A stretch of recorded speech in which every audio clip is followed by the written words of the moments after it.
So magandang araw Kabola, sa video na ito pagpatuloy po natin pag-usapan yung mga ilalabas po mga trade rumors ng ating po mga sources Kabola. And then we will also provide po comments sa mga naganap po ng Game 1 ng ating pong semi-finals. And then of course, alam nyo na Kabola, pag nag-uusap po tayo ng mga trade rumors po natin, ang ginagawa lang po natin is that we are analyzing kung logical po ba na isipin ito ng mga teams, kung dapat po ba nila itong isipin na gawin Kabola or not. So sa mga hindi pa po nakasubscribe Kabola, pakipindot naman po yung subscription button. So pag-usapan po muna natin yung mga semifinals. Yung game 1 po ng Meralco and Magnolia was a very interesting game. So it was a close game naman until Magnolia made a run dun sa last half po ng fourth quarter Kabola. So ang nangyari lang naman dito is that mas naging maganda po yung depensa po ng Magnolia kontra dito sa Meralco, and it helps a lot po Kabola na na-control po nila yung rebounding. So yun yung mga naging big factor dito sa laro po na ito, and that Magnolia managed to stop Chris Newsom from being effective. So makita nyo, hindi siya masyadong nakagawa po that match, although Quinto step up, pero dapat sana nandun si Chris Newsom. And of course, Sangga lang was his usual self. He did manage to make a lot of damage, lalo na pag wala po si Almazan doon. Talagang kinakana niya lang yung mga defenders niya po without Almazan po there defending him. While the second game naman was more entertaining, of course. The battle po of the number 1 offensive team against the number 1 defensive team. Unlike their elimination round game dito, okay na yung opensa ng TNT. They managed to win this close one. Pero itong game naman na to, it's very close. It could have gone either way. Fortunately for TNT, nagpakita na si RR Pugoy. Yung opensa po ni RR Pugoy in the elimination round is putrid in a way, di ba? It is very imbalanced po yung kanyang opensa po sa elimination round. Pero dito, nagpakita siya as San Miguel managed to defend pretty well po itong si Mikey Williams. So, punta na tayo Kabola sa atin po mga trade rumors. And starting po with this very big one, kung wala daw pong second conference, spec nyo daw yung Alaska na gamitin yung dalawang first rounder nila para ma-acquire po itong si Macho Wright. Worth it ba?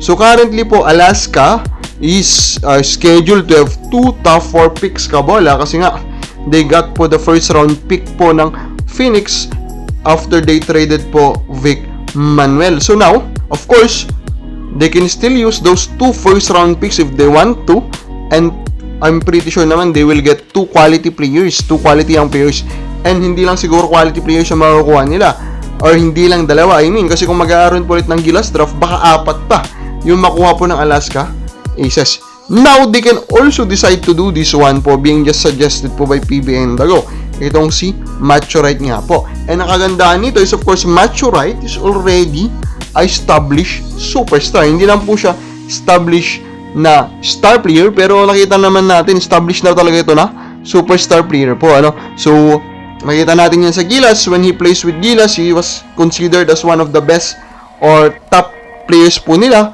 and dun pa lang makita natin yung quality po ng isang Macho Wright. As you can see po, Macho Wright did struggle po this conference, pero he still put up very interesting numbers. 15.1 points, 5.3 rebounds, 5.3 assists pala, 6.3 rebounds. Although his efficiency was really bad po dito sa tournament po na ito. Para sa akin, it's just more of the numbers po. Kasi of course, 11 games lang po elimination round, di ba?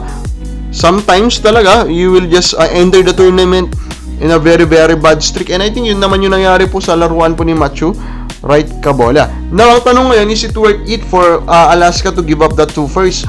Para sa akin, yes. Kasi we are talking about an in-prime, legit top 10 player po sa PBA. And I think the value of that is 2 first round pick. 2 top 4 first round pick. I think, value-wise, it is just appropriate.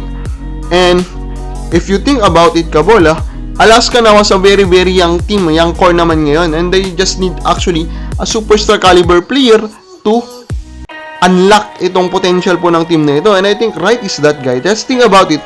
If you have Wright, Teng, Ahanisi, then yung big man mo is Trater Taha or Trater Adamus, halimbawa Kabola, I think that is a very, very good core to have in the game, di ba? Ang kagandahan nga dito sa Alaska din, Kabola, they have this plethora of 6'2 to 6'4 guys. Quality, wing forward type of players, and this type of players nga are very versatile.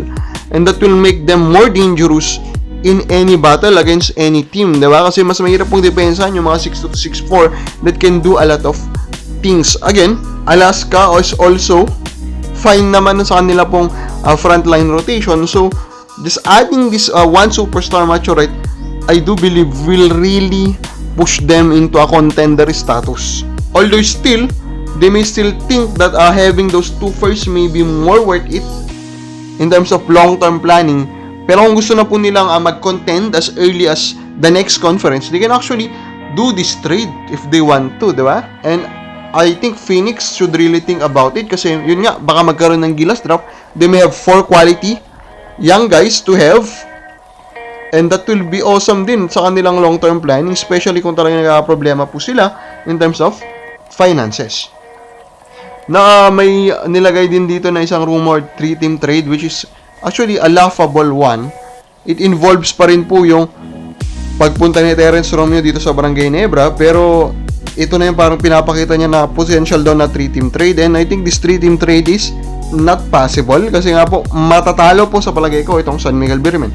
So ito nga po yung 3-team trade. Northport will get Scotty Thompson, Jeff Chan, Alex Cabagnot. San Miguel will be having Robert Bolick, and Ginebra will have Terence Romeo.